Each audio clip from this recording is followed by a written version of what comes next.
자, 여러분 반갑습니다. 자, 오늘 첫 시간 우리 창세기 부분부터 시작하도록 그렇게 하겠습니다. 먼저 성경 우리 한 구절 보도록 하겠습니다. 베드로후서 1장 20절, 21절 보도록 하겠습니다. 베드로후서 1장 20절, 21절 같이 합독하시겠습니다. 시작. 먼저 알 것은 경의 모든 예언은 사사로이 풀 것이 아니니 예언은 언제든지 사람의 뜻으로 낸 것이 아니요 오직 성령의 감동하심을 입은 사람들이 하나님께 받아 말한 것임이니라. 성경은 물론 사람이 기록을 했습니다. 사람이 기록을 했지만 여기 나와 있는 대로 그 성령에 감동하셔서 그 사람을 사용하셔서 그 사람으로 그걸 기록하게 하신 것입니다. 그래서 성경을 기록한 자를 저자라 하지 않고 기자라 그렇게 얘기를 합니다. 이게 기자는 본 사실을, 들은 사실을 객관적으로 전달하는 게 기자입니다. 저자는 자기의 사상이 들어가고 자기의 이론과 생각이 들어가는 것이 그게 저자거든요. 그러니까 성경을 사람이 기록했지만 성경의 저자는 하나님이시다라는 얘기죠. 그러니까 우리가 저 어렸을 때만 해도 그 시골에서 보면은 그 면사무소에 가면은 그 대서소라는 게 있습니다. 그 당시에 대부분이 문맹이었기 때문에 글을 쓸 줄을 몰라요. 그래서 어머니가 서울에 있는 아들한테 편지를 보내려면 그 대서소에 와서 불러줍니다. 아들아, 쌀을 보낸다. 받아서 공부 잘하고 우리 방학 때 보자. 그러면 대서소 아저씨가 그걸 받아서 그대로 기록하고 편지로 보냅니다. 그럼 아들은 그 편지를 받고 이 편지가 대서소 아저씨한테 왔다고 생각하지 않습니다. 어머니한테 온 편지라고 그렇게 생각합니다. 그러듯이 우리 성경은 사람이 비록 기록을 했지만 성경을 쓰신 이는 하나님이시다라는 거죠. 하나님은 이 성경을 쓰시면서 그 방향과 목적을 가지고 성경을 쓰신 겁니다. 이 방향과 목적이 우리가 성경을 처음 배우면서 이 성경의 방향과 목적을 아는 것이 아주 중요한 부분입니다. 이 방향과 목적을 모르고 우리가 일을 시작하면 우리는 중간에 헛수고를 할 수 있고 돌아가야 되고 결국에는 그 목적을 이루지 못할 수도 있습니다. 그러나 방향과 목적이 분명하면 우리 그 목적을 달성할 수 있고 이룰 수 있는 것입니다. 자, 성경의 첫 페이지를 보면 성경의 첫 페이지 첫 보면 태초에 하나님이 천지를 창조하시라 그랬습니다. 성경의 첫 부분을 창조의 이야기로 시작을 합니다. 근데 하나님께서 이 창조를 하실 때에도 방향과 목적이 있다는 것입니다. 우리 히브리서 1장 2절 우리 같이 한번 찾아서 보도록 하겠습니다. 히브리서 1장 2절 시작. 이 모든 날 마지막에 아들로 우리에게 말씀하셨으니 이 아들을 만유의 후사로 세우시고 또 저로 말미암아 모든 세계를 지으셨느니라. 이 아들을 만유의 후사로 세우시고 또 저로 말미암아 모든 세계를 지으셨느니라. 그렇게 말씀하고 있습니다. 우리 하나만 더 찾아보겠습니다. 우리 골로새서 1장 16절. 골로새서 1장 16절.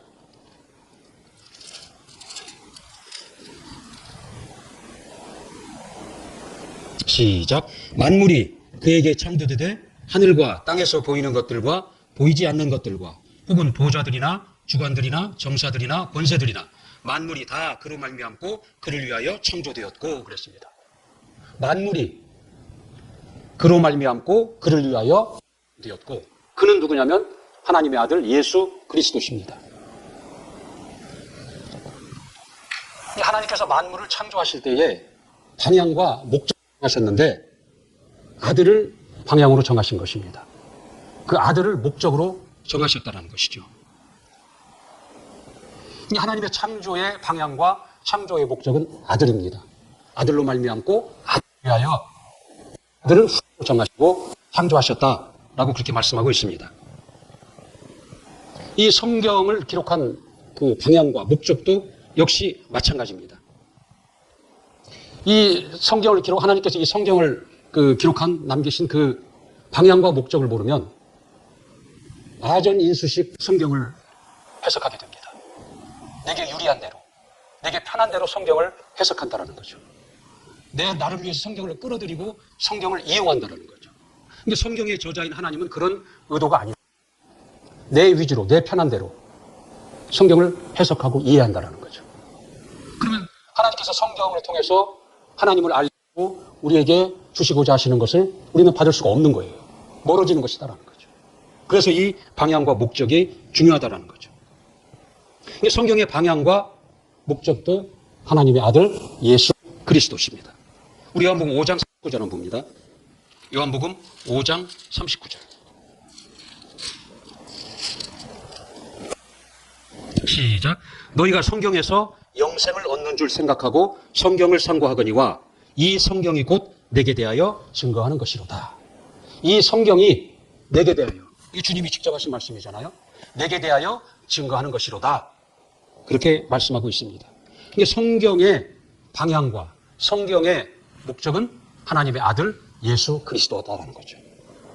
우리가 처음 이 성경 공부를 시작하면서 이 방향과 목적을 분명히 하고 나아가야 된다는 거죠.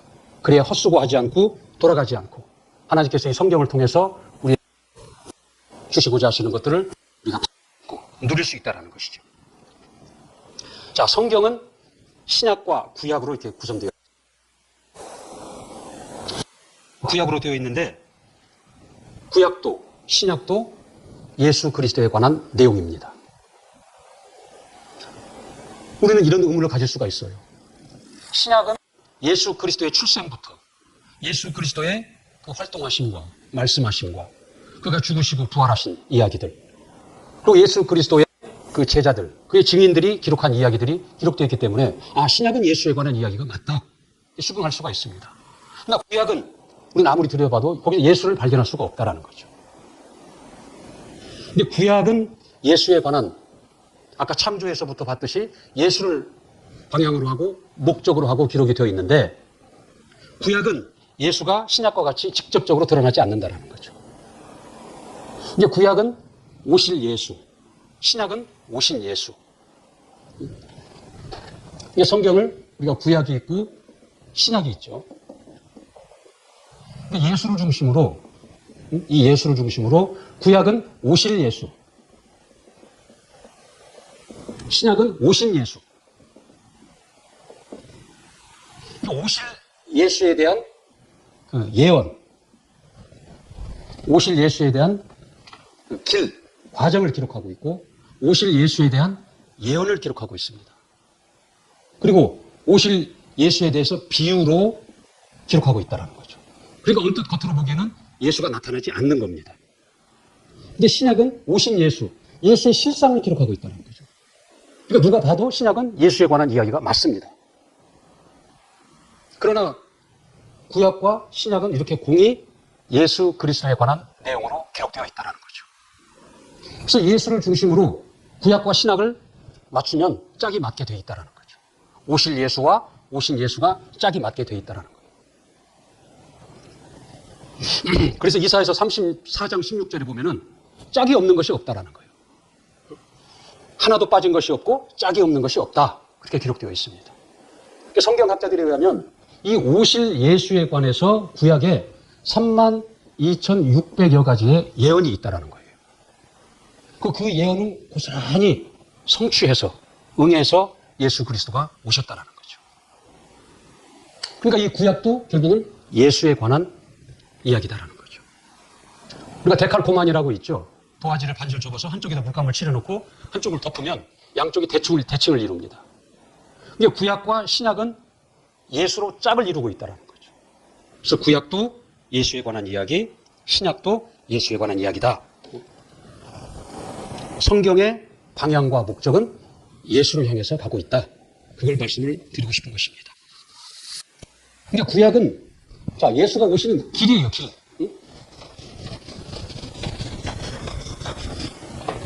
자, 우리 성경을 한번 잠깐 앞에 목차를 좀 찾아보도록 하겠습니다. 성경 맨 앞에 보면 성경의 목차가 나옵니다. 구약 성경 맨 앞차를 보면은 구약 목록 해가지고 그 목차가 나오죠. 창세기부터 맨 끝에 말라기까지. 자, 여기를 보면은 창세기부터 신명기까지 그 5권을 우리가 그 모세오경이다 그렇게 얘기합니다. 모세가 기록한 5권의 성경이다. 그래서 모세오경 그렇게 얘기를 합니다. 이 모세오경의 그 내용을 보면은 여기서 예수가 어떻게 나타나냐라는 거죠. 예수께서 천지창조 역에서 탑승하십니다. 그리고 예수께서 에덴 동산이라는 역을 통과하시고 하와의 타락의 역을 통과하시고 그 다음에 노아의 홍수의 역을 통과하시고 바벨탑의 역을 통과하시고 아브라함과 이삭과 야곱의 그 역을 통과하시고 애국의 역을 통과하시고 출애굽의 역을 통과하시고 광야와 율법의 그 역을 통과하신 이야기가 이게 모세오경 창세기부터 신명기까지의 그 내용입니다. 그러니까 예수가 출발하셔서 지금 가고 있는 거예요. 목적지를 향해서 가고 있다는 거죠. 그 다음에 여호수아에서부터 에스더까지 여호수아에서 에스더까지 12권을 이걸 역사 그렇게 얘기를 합니다. 역사서. 역사를 기록한 책이다라는 거죠. 그 여기를 보면 예수께서 가나안 역을 통과하셔요. 또 그 가나안을 점령하기 위해서 수많은 전쟁을 치르거든요. 그 전쟁이라는 역을 통과하시고 사사라는 역을 통과하시고 그다음에 다윗과 여러 왕들의 역을 통과하시고 이스라엘의 패망, 멸망 또 다시 회복하는 그 역을 통과하십니다. 이게 그 역사서의 내용이에요. 그 다음에 다시 보면 욥기에서부터 아가서까지를 우리가 시가서다 그렇게 얘기합니다. 5권을 시가서다 그렇게 얘기하거든요. 근데 여긴 이제 예수께서 욥이라는 역을 통과하는 겁니다. 시가서의 역을 통과하는 거예요.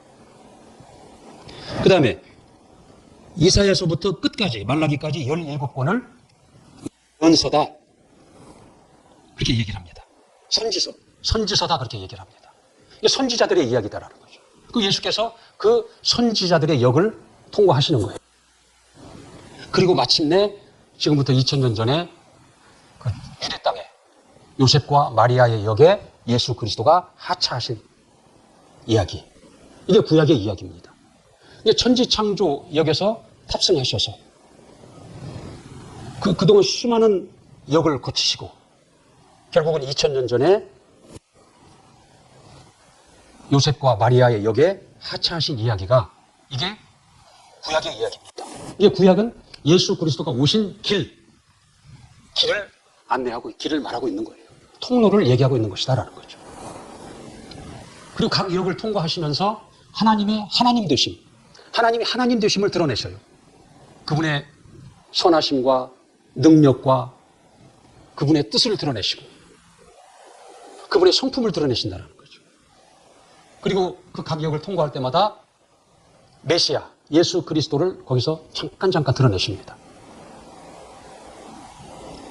그러니까 우리는 이제 각 성경 각본을 이제 공부해 나갈 텐데 그 역을 추적해 가는 거예요. 그래서 그 역에서 무슨 일이 일어났고 그 역에서 하나님이 하나님 되심을 어떻게 드러내셨고 거기서 예수 그리스도를 어떻게 드러내고 나타냈는지 그것을 살피면서 가는 것입니다. 그래서 구약 성경을 쭉 처음부터 끝까지 보면 예수께서 이런 길을 통해서 이렇게 나타나셨구나. 여기서는 예수 그리스도를 이렇게 비유로 표현하셨고 이렇게 나타내셨구나. 맞다. 구약이 예수 그리스도에 관한 내용이 맞다. 그걸 마지막에 우리가 볼 수 있다면 성경을 제대로 잘 본 겁니다. 성경을 쓰신 하나님의 의도대로 성경을 본 것이다라는 거죠. 그다음에 신약은 뭐냐? 이제 그 마지막 역에서 하차하신 예수 그리스도가 이제 활동하신 이야기를 기록한 것이 그게 신약이에요. 이렇게 보니까 구약도 신약도 공이 예수 그리스도에 관한 책이다. 우리는 그렇게 이해할 수가 있는 것이다라는 거죠.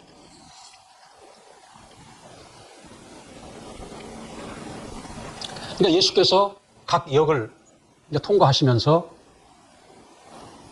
하나님의 그 특성을, 하나님의 하나님 되심을 거기서 드러내고 나타내십니다. 우리가 거기서 중요하게 눈여겨봐야 될 것은 하나님은 그 복과 저주로 이스라엘을 훈련시키십니다. 하나님의 말씀을 순종하는 때는 그들에게 평안이 있었고 전쟁에서 승리했고 그들이 평안했어요. 그러나 그들이 그 말씀을 불순종했을 때는 전쟁에서 기근이 오고 전염병이 오고 저주가 임했다라는 거죠. 끝없는 훈련을 합니다. 이스라엘을 통해서. 하나님의 약속을 지키는 자들, 하나님의 명령을 순종하는 자들에게는 복이 있고 이 하나님의 말씀을 떠난 자들, 불순종하는 자들에게는 저주가 있다는 것을 계속 훈련시킵니다. 이건 무엇을 오늘날 우리에게 말씀하냐면 하나님은 약속을 하십니다. 그리고 우리는 믿음을 갖는 것입니다. 하나님과 우리와의 관계는 약속과 믿음의 관계예요. 그러니까 이스라엘은 그 육체의 복과 육체의 저주를 통해서 그 하나님의 살아계심과 하나님의 약속을 지키는 자와 순종하는 자와 그렇지 않은 자를 계속 훈련을 시키셨거든요. 이건 오늘날 예수 그리스도를 약속하시고 이를 믿는 자와 믿지 않는 자를 계속 비유로 설명하신 거예요.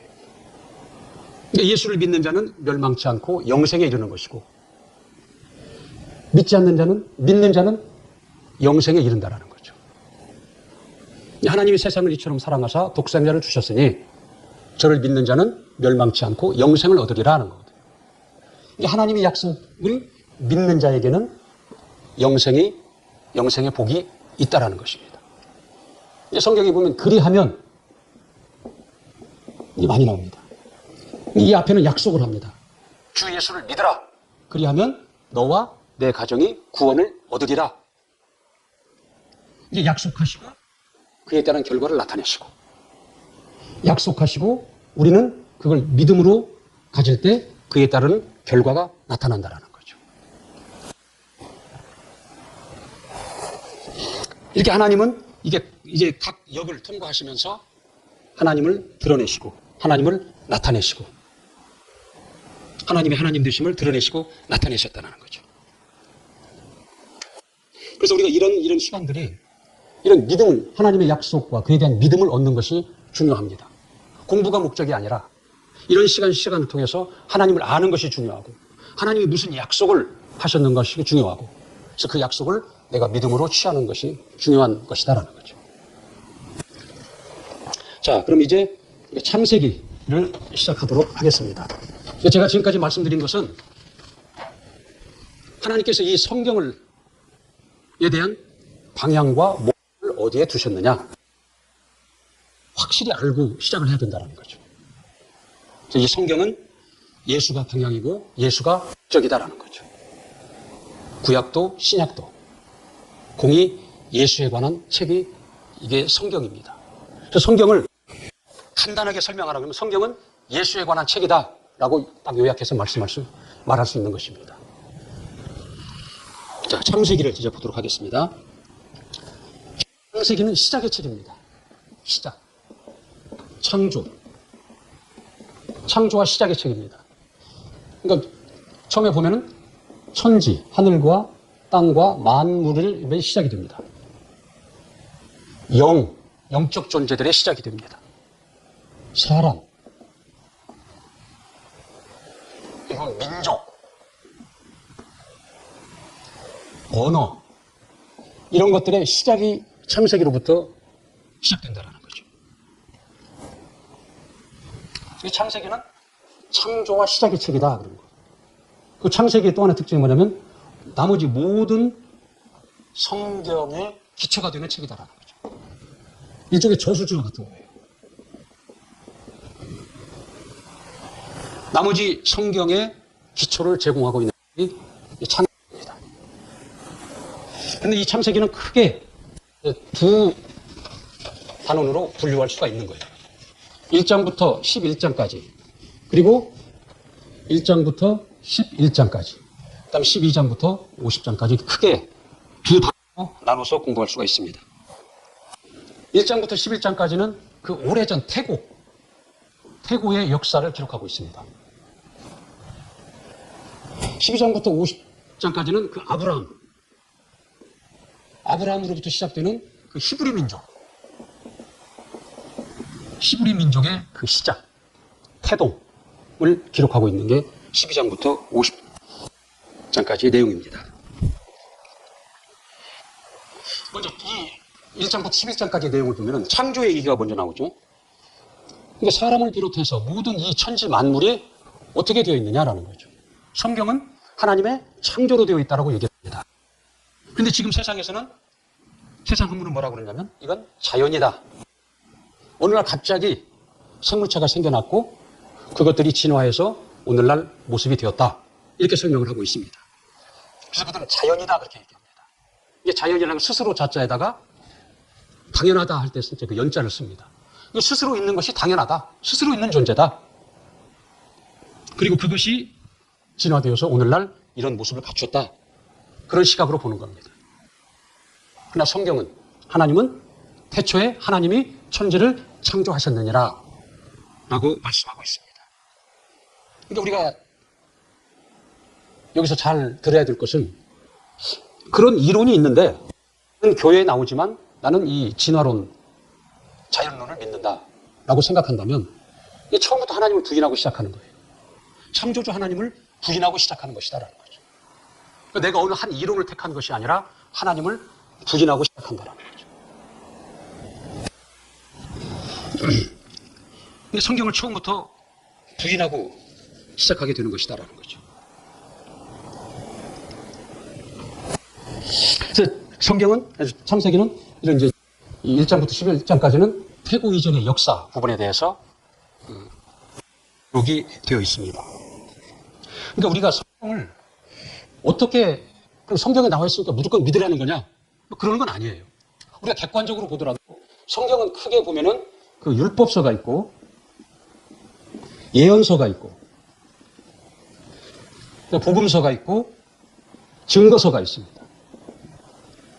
여기 이제 예수를 중심으로 이게 구약이고 이게 신약입니다. 우리는 성경 이 구약을 어떻게 믿을 수가 있느냐? 신약은 예수가 온 사실을 그대로 기록했기 때문에 이건 누가 부인할 수 없는 거예요.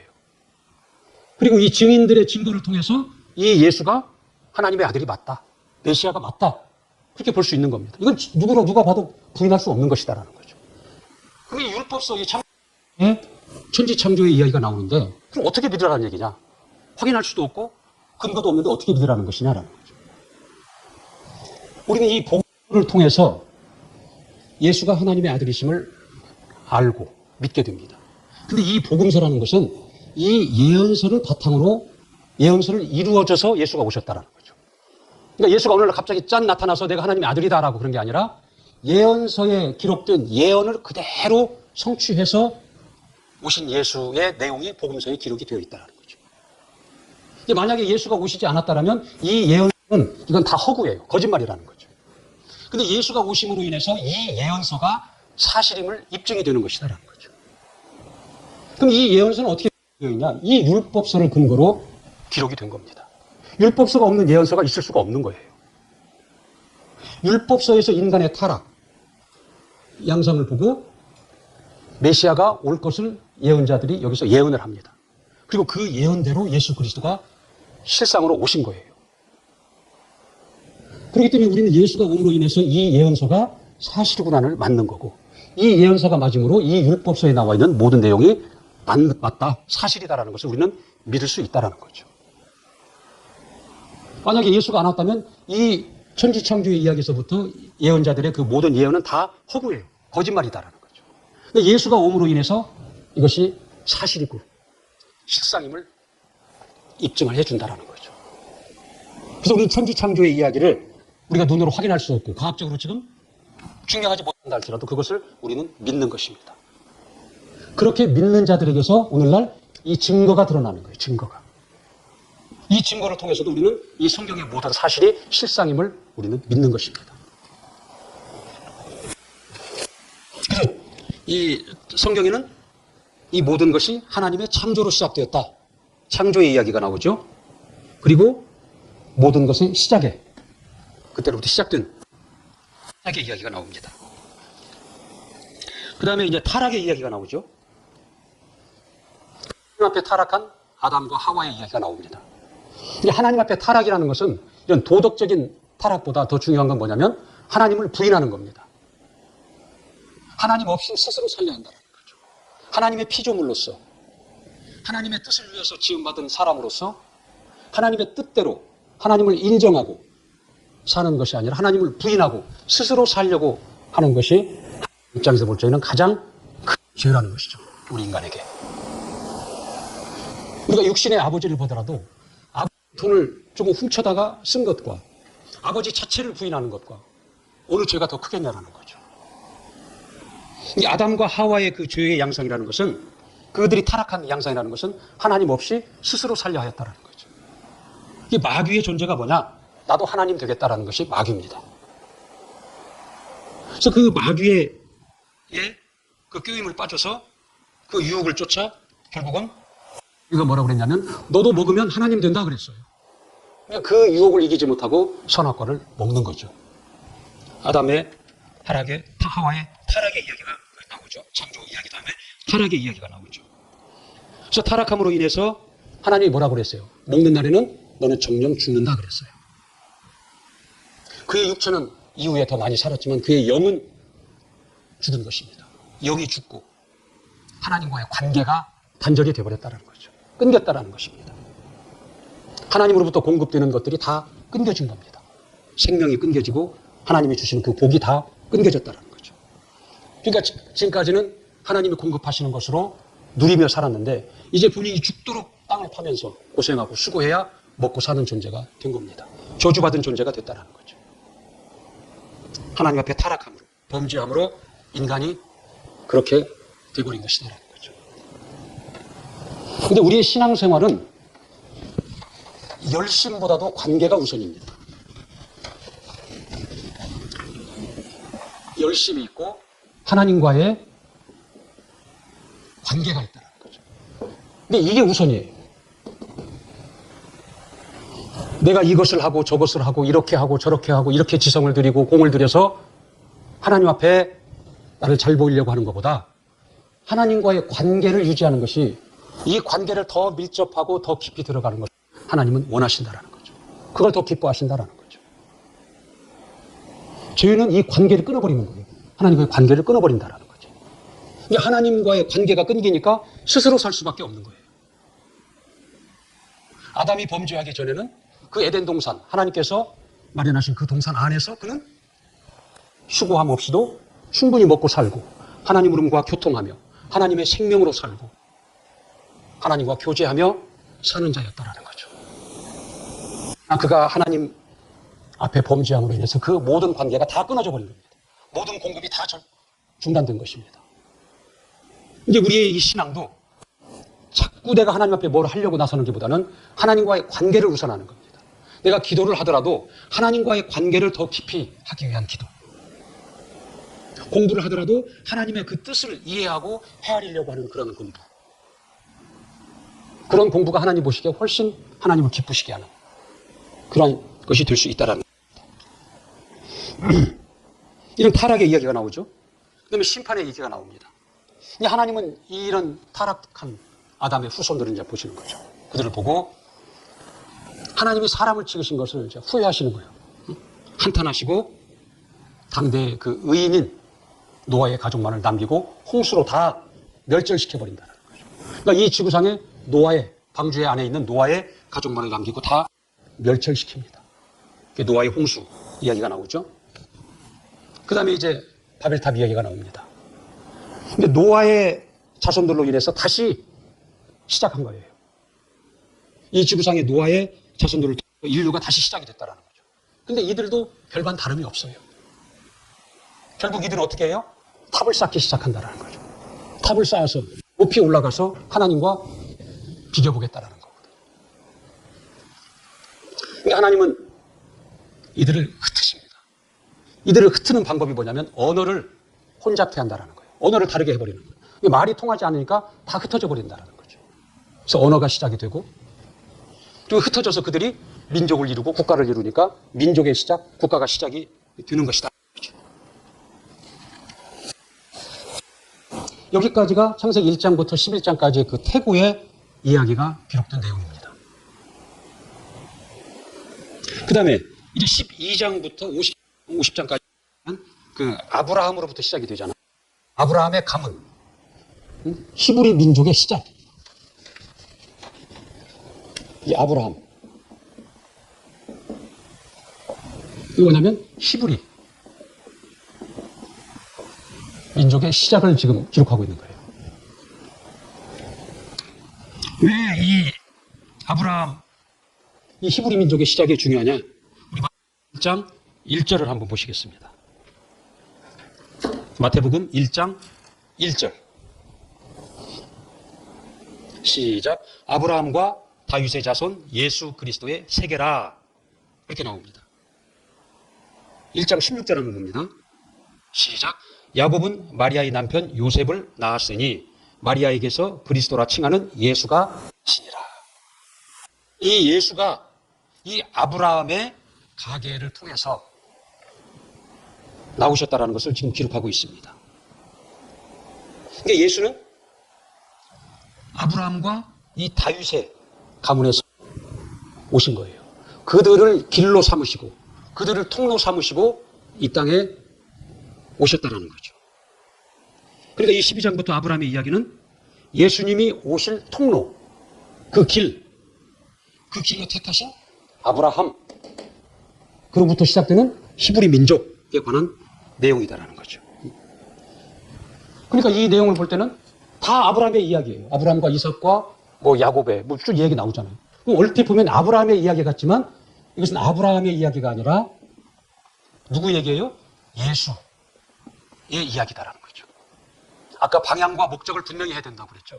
이 방향과 그 방향과 그 목적으로 보면 이 창세기 1장 12절부터 50절까지 나오는 그 내용들이 아브라함의 이야기가 아니라 예수가 오시는 길을 얘기하고 있구나. 그 통로를 얘기하고 있구나. 그렇게 볼 수 있다는 거죠.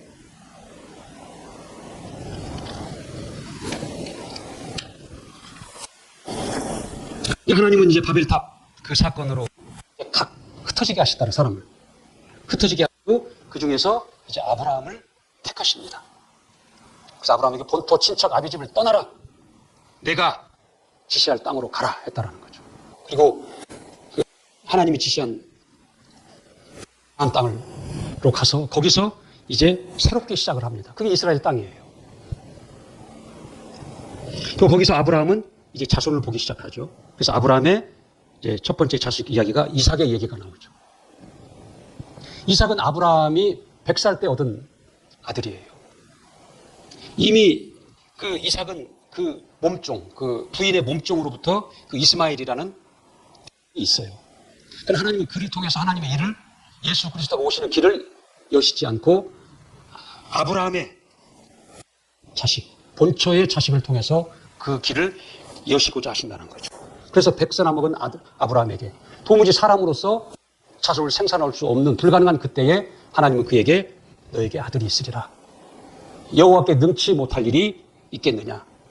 기한이 이를 때에 내가 내 집에 오리니 내 아내 사레에게 아들이 있으리라. 그렇게 약속을 하신 거예요. 그리고 마침내 백세의 그 아들을 얻었다는 거죠. 즉 그 아들이 이삭이에요. 그래서 이삭을 통해서 하나님은 이 일을 진행하신다는 거죠. 아브라함의 첫 번째 아들은 이스마엘이라는 거죠. 이스마엘. 그 몸종을 통해서 난 아들. 그건 아브라함이 젊었을 때에 사람의 정욕으로 태어난 아들이에요.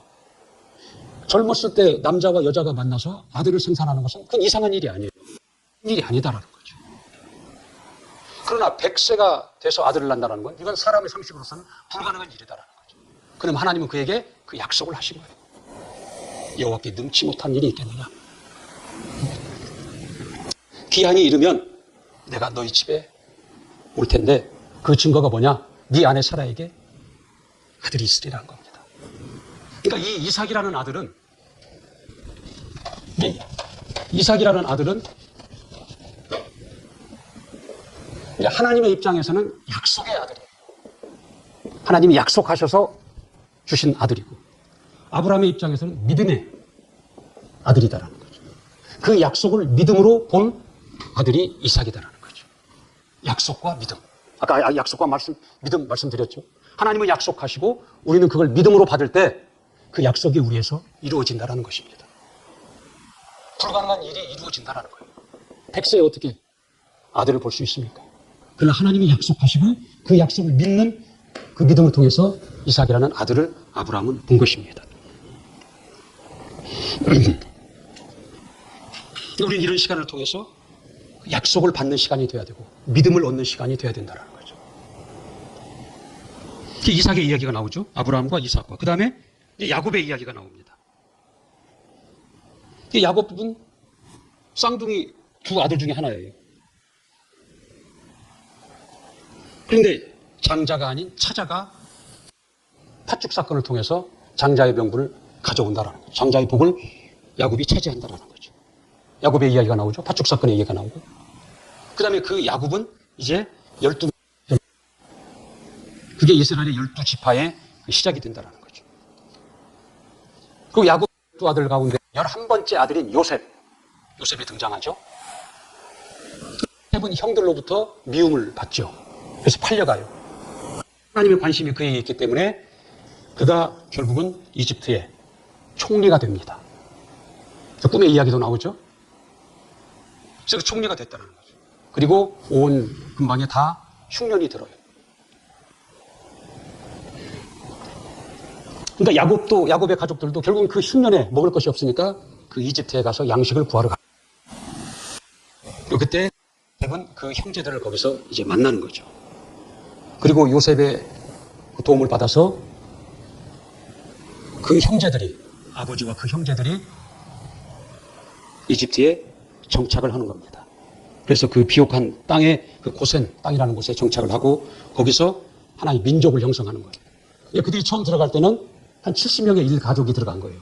근데 거기서 430년 동안 약 200만에서 300만의 민족으로 성장을 하는 것입니다. 그 이야기가 나오는 거죠. 이게 창세기 12장부터 50장까지의 주된 내용입니다. 그러니까 이들이 비록 이 애굽 땅에, 이집트 땅에 들어가서 그들이 종노릇을 했지만 이들은 거기서 그냥 호송생을 한 것이 아니에요. 근데 하나님의 일을 진행하시기 위해서 아브라함을 통한 그 자손들을 통해서 예수 그리스도가 오시기 위한 길을 마련하는 일에 있어서 준비하는 과정이었다라는 거죠. 당시에는 그 민족 사이였다는, 시족 사이였다라는 거죠. 거기를 벗어나면 살 수가 없어요. 근데 숫자가 적으면 유지가 되지 않는 거예요, 싸움에서.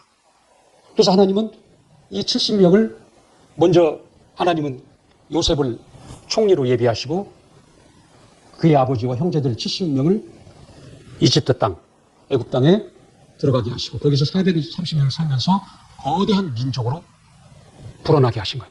형성시키신 것이다라는 거죠. 하나님의 일을 진행하시기 위해서.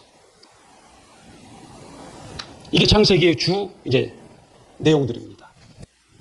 그럼 여기서 아까 제가 앞에서 말씀드렸듯이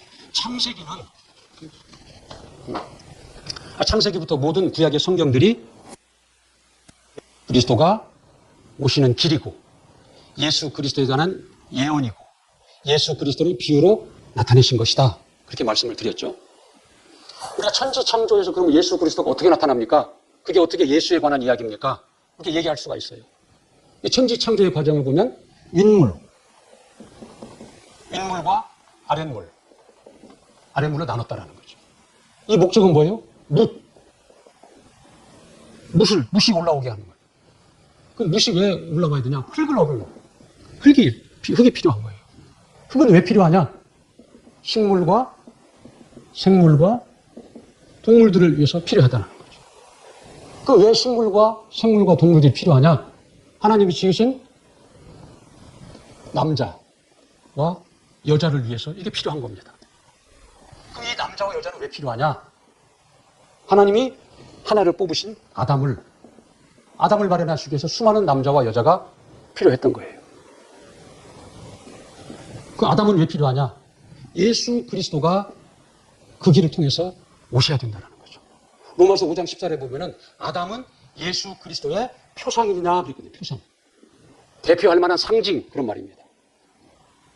근데 이 아담을 통해서 예수 그리스도가 오셔야 한다는 거죠. 그 길을 마련한 것이다라는 거죠. 자, 이렇게 보면 이 천지창조의 이야기를 보면 결국 최종 방향과 목적지는 예수로 귀결이 된다는 거죠. 천지창조에도 예수 그리스도의 이야기가 거예요. 그 다음에 그 아브라함의 그 족보 이야기 나오잖아요. 아브라함과 이삭과 야곱과 그 요셉과 그 이어진 자손들의 족보, 아브라함의 족보. 이것도 결국은 아브라함의 작게는 아브라함의 족보의 이야기고 그 가정의 이야기이고 좀 더 크게 보면 히브리 민족의 형성 과정을 이야기하고 있는 것 같지만 그 안을 들여다보면은 예수 그리스도가 오시는 통로, 그 길을 예비하고 있는 것이다라는 거죠. 근데 예수 그리스도는 이 아브라함과 다윗의 자손으로 결국 지금부터 2000년 전 유대 땅에 오셨잖아요. 이 레일을 삼고 통로 삼고 결국 유대 땅에 2000년 전에 요셉과 마리아의 역에서 하차하신 이야기다라는 거예요. 이 겉으로 드러나지 않지만 이런 시각으로 본다면 성경 전체, 천지창조의 이야기도 아브라함의 이야기도 결국은 예수 그리스도의 얘기다. 그렇게 볼 수 있다는 거죠. 그래서 아까 로마서 5장 39절에 뭐라고 그랬어요? 이 성경은 나에 대하여 기록한 것이다. 그렇게 얘기를 한 거고 골로새서 1장 16절에도 만물이 다 그로 말미암고 그를 위하여 창조되었다. 그렇게 얘기를 하는 것입니다. 그러니까 앞에서 결론을 얘기하자면 앞에 천지창조와 아브라함의 그 이야기는 이 구약의 창세기 이야기는 여러 사건과 여러 인물들 그런 역을 통과하셔서 예수 그리스도가 2000년 전 유대 땅에 오시기 위한 이 출발, 처음 그 부분에 이야기가 해당이 되는 겁니다. 자, 오늘 여기까지만 하도록 하겠습니다.